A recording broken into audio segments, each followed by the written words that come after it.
Sabi nga nila, laughter is the best medicine. At palagay ko, kung doktor siya, napakarami na niya talagang napagaling. And I'm so happy na pinaunlakan niya ang ating imbitasyon dahil makakasama natin siya ngayong gabi. Definitely one of the OG of 90s comedy. Oh, wow! Diamond chocolate chapstick! Ang sarap-sarap. Mapatelebisyon o pelikula man, wala na atang hindi natawa at naaliw sa kanyang mga hirit at galawan. May talaga. Napakanta at napasayaw sa kanyang mga hit song. At ngayon, kahit saan, kahit kailan pwede na natin siyang mapanood through his vlogs. Muli nating pakinggan ang kanyang mga pinagdaanan bago ang lahat ng tagumpay na kanyang tinatamasa at ma-inspire sa kwento ng kanyang pagsusumikap at pagtsatsaga sa buhay.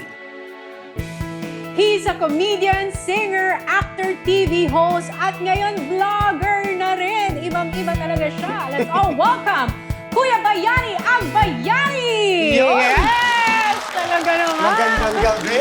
Saya Thank you, gabi. thank you. Thank you. Lagi ko pinapanood yung Tony Talks, tapos ngayon nandito na ako sa Tony. Naks! Talagang iba na tayo ngayon. Water cut up. Yes! Sosyal. Yes! Oh. Ano lasa ng tubig dito? Lasang balon na. Wala ba kay mineral? Hindi, ano na yan, na-filter yan, malinis yan. Pero alam mo, Kuya Yani, kasi nung hindi pa ako nag-aartista, ikaw ang lagi kong pinapanood sa telebisyon. Talaga? Grabe itong mga kinukwento mo ngayon. Hindi mo nga sitcom mo dati. Kasabay ko si Marcelo, dumating dito sa Pilipinas, kung magsalita ka. Hindi, pero kasi, di ba, yung mga kabataan ngayon, dapat malaman nila yung mga OG comedians nung 90s. Ano ba yung OG? The original. Ah, original. Nung bata ka, sino yung mga komedyante na pinapanood mo lagi sa telebisyon? Ay, nako, siyempre, yung mga OG rin. Mga Katsupoy, Panchito, Dolphy, Chiquito, Kuya Redford. Alam mo ba, meron akong picture niyan. Tapos gabi-gabi pinagdadasal ko yung mga souls nila. Bakit? Kasi mga idol ko sila eh. Pina-frame ko ngayon, galit na galit nga si Ate Lenlen mo. Kasi ang bigat.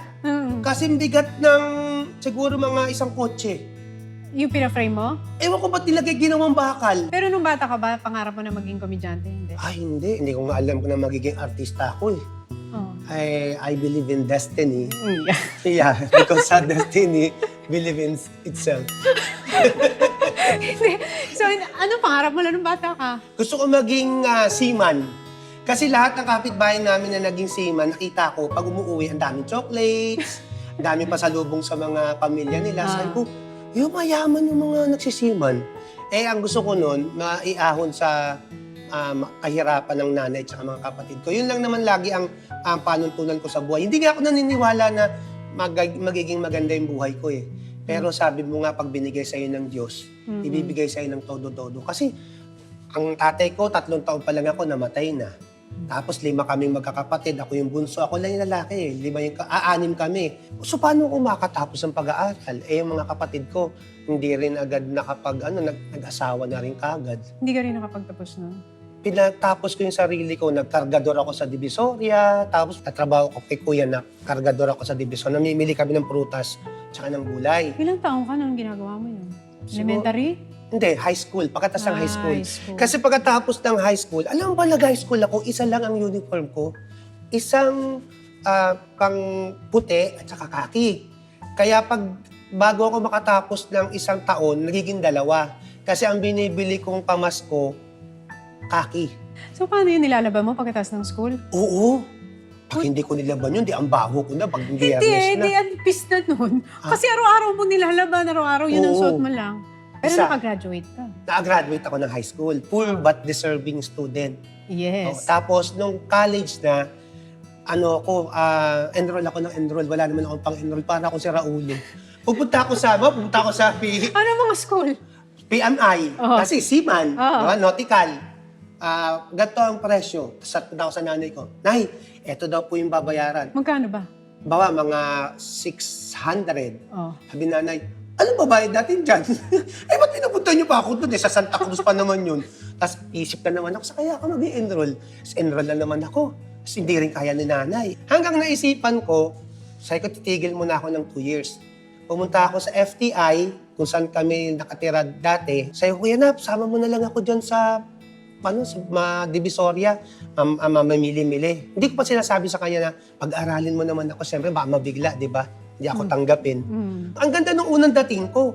Grabe ang Divisoria. Sorry po sa mga tiga Divisoria, pero pinagmamalaki ko po kayong lahat. Kung hindi po dahil sa inyo, hindi pa ako nakatapos ng college. Oh, ba't grabe ang Divisoria? Di meron kaming isang kaing na siniguelas. Sabi ni Kuya Nap, total, unang-una mo pa naman dito, natatandaan mo ba kung saan nakaparada sa sakyan natin? Pahatid mo na tong sabi ng kargador, ako na po maghahatid niyan. Di, sabi ko, dito kami. Saan? Tapos itinakbo yung siniguelas. Tinakbo. Hindi ko na siya nakita.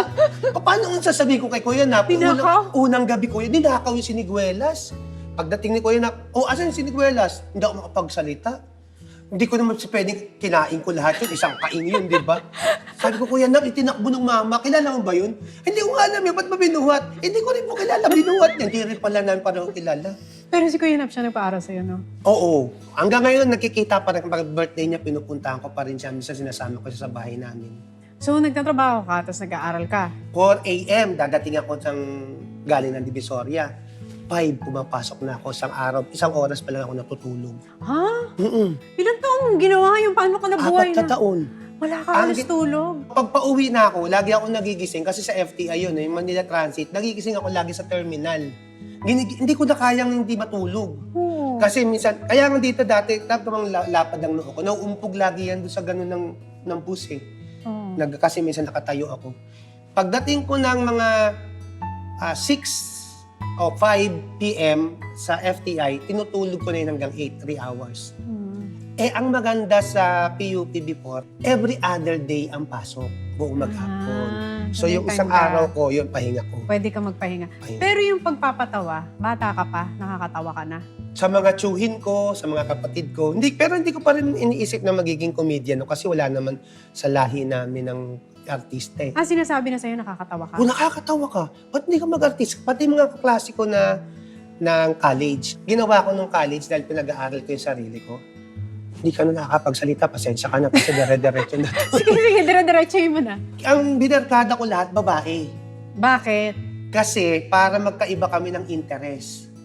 Ang interest kasi ng babae, hindi interest ng lalaki. Yun ang paniniwala. Binarkada mo pero hindi mo ginujowa. Hindi, lahat kabarkada. Kilala lahat ng asawa ko hanggang ngayon, mga kaibigan ko pa rin, yung mga klase ko. Para kayong ano yung interest nila, hindi ako makakapagbulakbol. Hindi ko kasi magugustuhan eh. So ako gusto ko kasi makatapos talaga. Kasi ang paniwala ko noon at sana paniwalaan din ng lahat ng mga nag-aaral ngayon na kapag nakatapos ka ng pag-aaral, meron ka ng sandata para sa future mo. Yun talaga ang paniwalang-paniwala. Gusto kong makatapos. Tama. Pero gusto kong makatapos hindi para sa akin, para sa mga mahal ko sa buhay. Sa nanay ko, sa mga kapatid ko. So, ano natapos mo? Mass communication. Sa Tapos ang PU. unang-unang trabaho mo? Naging PA sa GMA7. Anong show? Una, lunch date, tapos salo-salo together. Kung saan, mag-aano kami ng, kailangan mo mag-ex-deal ng halaman. Akala ko yung mga halaman, ito mga ganito, di ba plastic lang yan? Hindi, totoo yung halaman ko. Totoo ba yan? Sorry, Tony. Hindi ko alam Totoo eh. yan. Akong na-ex-deal ko totoo, namamatay dun sa studio kasi ang init ng ilaw. Nagagalit yung ini-ex-dealan ko. Kaya araw-araw din idiligan ko yun. Tapos nilalabas namin yung halaman. Nilalabas ko, nilalagay ko doon sa arawan, doon sa likod ng GMA7. Oo. Palm trees yung lalaki. So yun ang unang trabaho mo. Props, man. Naghanap ka ng ex-deal. Ex-deal, mga lahat. Paano mo natutunan na mag-ex-deal? Si Inday Garutay. Oh. Siya ang pinaano ko ni Ma'am Wilma Galvante. Sabi niya, hanapin mo to. Sabi ko, paano mo daw ako sa Bulaklak at iba pa, mga ganun. Sa set, oo. Sa set, yun. Tapos yung LKD, yung mga benches, yun na. Tapos ako pa nag-aarkila ng mga, kay Eric Pineda, ng mga costumes. Dati, yung ginagawa Ako yun, mo. lahat. Ako nagsiset. 3-in-1 nga ako dati. Sino mga artista, no, na Sila nakikita? Randy Santiago, Smokey Manaloto, si Dennis Padilla, Antoinette Abayari, Joy Ortega. Kaibigan mo na sila lahat Kaibigan ngayon. ko lahat. Ang galing, no? Tapos, ako pa yung kumukuha ng mga cakes nila. Pag birthday nila? Pag birthday, hinihintay ko yung mga 6 a.m. nandun na ako. Kaya para makatipid, yung cake kasi dapat sa taxi mo eh. Inaan ko, ginijip ko.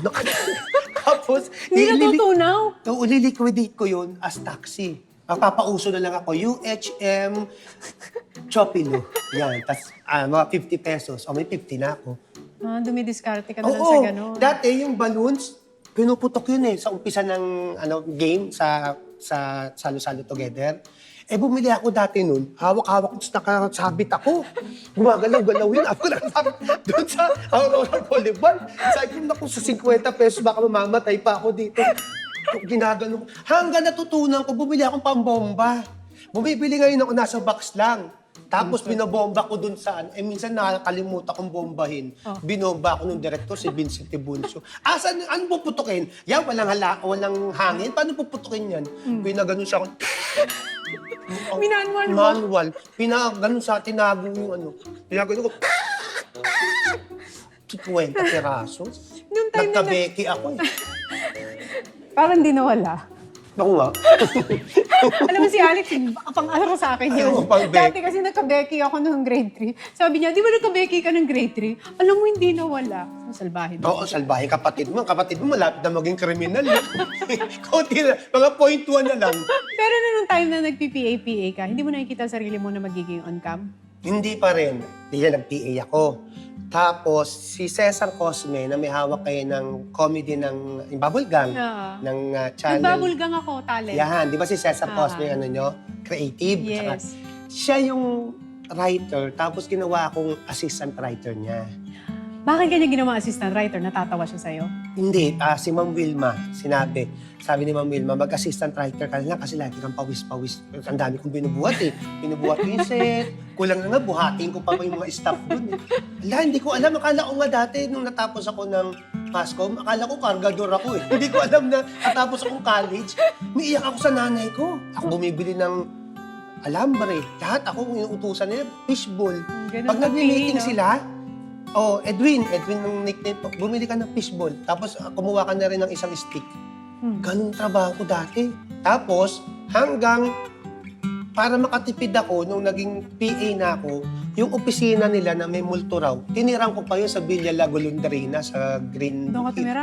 Tumira ako.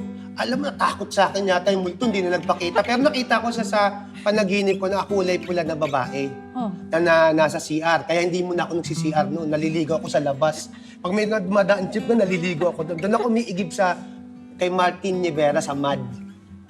Si Jimmy ka. Andun si John Santos. Magkano yung sweldo mo? Yung nag-PPA ka? Malaki? 3,000 minus. A month? Oo. 1,500 tas minus pa ng 20%. Pero naibili ko pa yung nanay ko ng kwintas. Oo, talagang lagi lagi ang nasa utak ko kung ano yung kasisiyan ng mahal ko sa buhay. Ako, second na lang yung sa akin, third. Basta laging, alam mo, yun yata yung sekreto. Lagi ko itong sinasabi sa mga anak ko kahit nga kitchen ng bata. Lahat ng success o pangarap nyo, ilaan nyo sa mahal nyo sa buhay. Lahat ng gusto nyo mangyari, matutupad. Huwag nyo ilaan sa sarili nyo. Kasi nakita ko yan doon sa Ate Marilo ko. Sabi niya, Edwin, mag-a-abroad ako. Sabi ko, paano ka mag-a-abroad? Para sa nanay ko at sa mga kapatid ko. Wala, hindi nga nakakabili ng pang-almusal nyo. Paano makakapag-abroad? Hanggang isang umaga, nagising na lang ako, nasa Singapore na siya. Nagawa niya, no? Nagawa niya. Sumabit yata sa pakpak na aeroplano. Hindi. Ang ibig kong sabihin, tama yung pangarap. Until now, nasa Singapore siya. Kasi yung pangarap niya rooted dun sa kagustuhan niya makatulong sa sa mahal niya pamilya. sa buhay. Yan ang unang lesson na natutunan natin kay Kuya Yani. Kaya babalik kami. Stay with us. Ganda ng pagkasabi mo. Para munti pa magbakal.